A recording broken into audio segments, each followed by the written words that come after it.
What if I told you that nearly a third of the world's entire container trade is being held hostage? Right now, a constant stream of the planet's largest ships, carrying everything from your phone to your food, is being forced to flee from one of the most important waterways in the world. And the ransom for their safe passage? You're paying for it. Every time you go to the grocery store, every time you click Buy Now.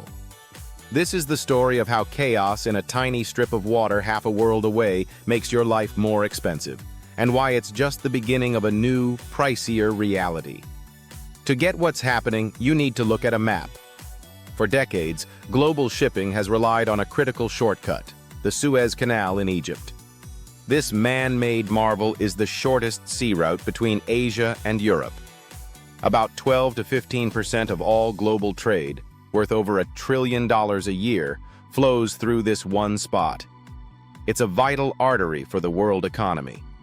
But just south of that artery is a choke point, a narrow strait called the Bab al-Mandab, which in Arabic means the Gate of Tears. On one side, you have the Horn of Africa. On the other, Yemen. And from the coast of Yemen, an Iran-backed rebel group, the Houthis, has turned this vital shipping lane into a shooting gallery. Since late 2023, the Houthis have launched hundreds of attacks on commercial and naval ships. Using a startling array of drones, ballistic missiles, and even remote-controlled boats, they've made it terrifyingly clear that the Red Sea is no longer safe. While a fragile ceasefire briefly paused major attacks in 2025, the underlying conflict is far from over. Threats and sporadic attacks have resumed, keeping risk levels and insurance costs sky high. The result is a real-time redrawing of the world map. Facing the threat of attack, the world's biggest shipping companies are making a dramatic choice. They're abandoning the shortcut. Instead of going through the Suez Canal, hundreds of ships are taking a massive detour all the way around Africa and the Cape of Good Hope. This isn't just a slight delay. It's a fundamental rerouting of global trade, and it comes with a staggering price tag. So how does a ship taking the scenic route in the Middle East actually hit your wallet? It happens in 3 painful steps. First, the journey itself.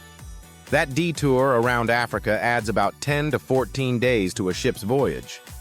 More days at sea means more fuel. A lot more. We're talking an extra $1 million in fuel costs for a single round trip for one large container ship. And that's just the first hit. The second is insurance. Trying to send a multi-billion-dollar vessel loaded with precious cargo through a region where it might get blown up is, to put it mildly, a huge risk. For the few ships that still dare to run the gauntlet, insurance premiums have shot up by nearly tenfold. And just like the fuel cost, that money doesn't just vanish. It gets added to the bill. The third step is where it hits home. The shipping companies take all these new costs for fuel, for labor, for insurance, and they pass them right along to their customers, the companies shipping the goods. That might be a car company, a fashion brand, or a tech giant. Facing much higher shipping bills, what do you think they do? They pass them on to the retailer. And finally, the retailer, now paying more for their products, does the only thing they can do. They raise the price on the shelf. So that t-shirt from Vietnam, that new TV from South Korea, the parts for the car being built down the road, they all cost a lot more to get to you. This disruption has already caused production slowdowns for companies that rely on just-in-time parts. And while the initial spike in shipping rates has calmed down a bit, they are still way higher than they used to be, because the cost of longer trips and higher risk is now just baked into the system. So why is this happening? Who are the Houthis, and what's their end game? The Houthi movement, also known as Ansar Allah, is a major player in Yemen's long and brutal civil war. They control the capital city and, crucially, much of the country's Red Sea coastline. This gives them a stranglehold on that choke point, the Bab al-Mandab Strait, which so much of global trade depends on. The Houthis frame their attacks as an act of solidarity with Palestinians and as resistance against Israel and its Western allies. They formally banned ships linked to American, British, or Israeli interests from the Red Sea and surrounding waters, effectively turning the area into a no-go zone. In response, a U.S.-led coalition called Operation Prosperity Guardian was formed to protect ships. Navies from the US, UK, and EU have shot down hundreds of Houthi drones and missiles and have hit Houthi targets in Yemen. But they haven't been able to stop the attacks completely. The Houthis have proven that they can sustain this campaign, using relatively cheap weapons to cause billions of dollars in economic damage.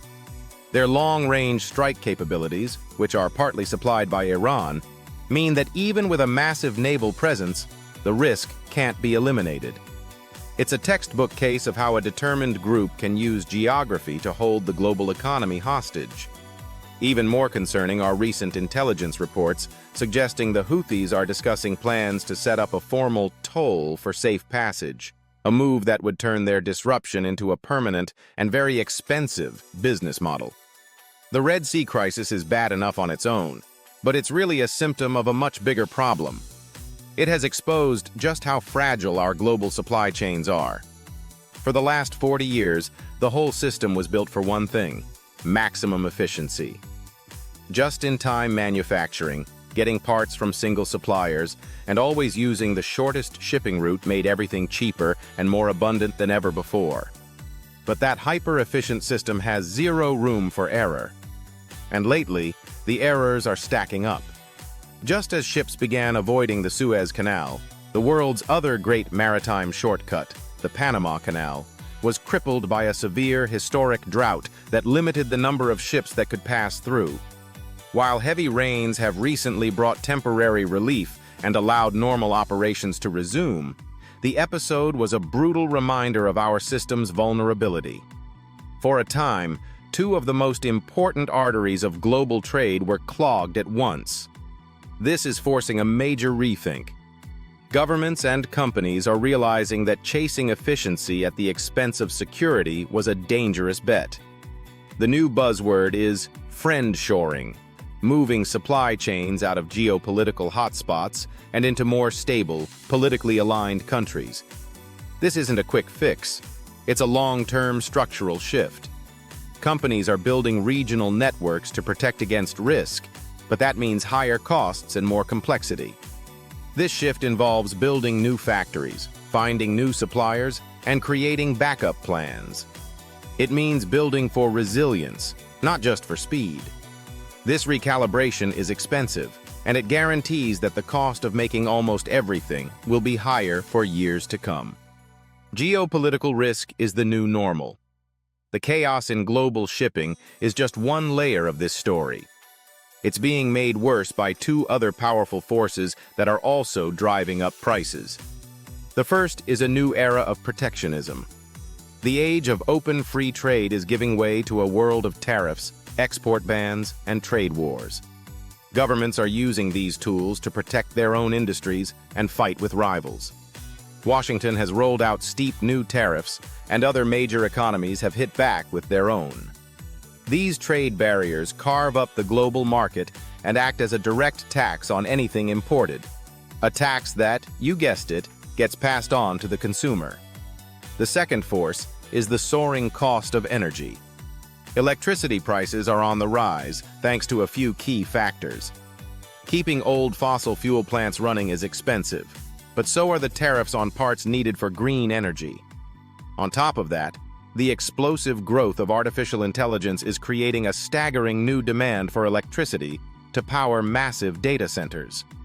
In fact, forecasts suggest that data centers alone could double their electricity consumption by 2026. Higher energy costs make it more expensive to manufacture, transport, and sell everything. These crises aren't happening in a vacuum. They're all connected, and they're feeding each other. A conflict in the Red Sea causes shipping delays, which are made worse by new tariffs on the delayed goods, and the entire messed-up process is powered by increasingly expensive energy. It's a perfect storm for higher prices.